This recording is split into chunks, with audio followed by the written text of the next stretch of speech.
हमरे तो लाल भैलन घर बनया जोर भैलन नैयर सासुर सोर भैलन हो। हमरे सासु के पर गए पाथर पानिया त सुपवा चोराय दिन हो। हमरे सासु के पर गए पाथर पानिया त सुपवा चोराय दिन हो। सासु नैहर से सुपवा मंगाए देवे लालन के सुताए देवे हो।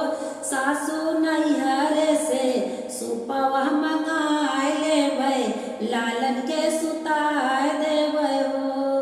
हमरे तो लाल भैलन घर बनया जोर भैलन नैहर सासुर सोर भैलन हो।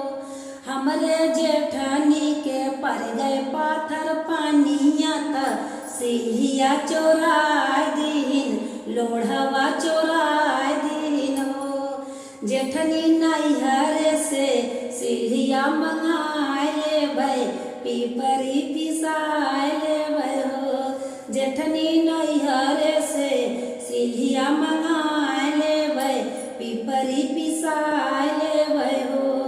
हमरे तो लाल भैलन घर बनया जोर भैलन नैहर सासुर सोर भैलन हो। हमरे ननदी के पर गए पाथर पानिया त काजरा चोराय दिन काजरा चोराय दिन हो। ननदी नैहर से काजरा मंगाए लेवे लालन के लगाए लेवे हो। ननदी नैहर से काजरा मंगाए लेवे लालन के लगाए देवे हो। हमरे तो लाल भैलन घर बन आजोर भैलन नैहर सासुर सोर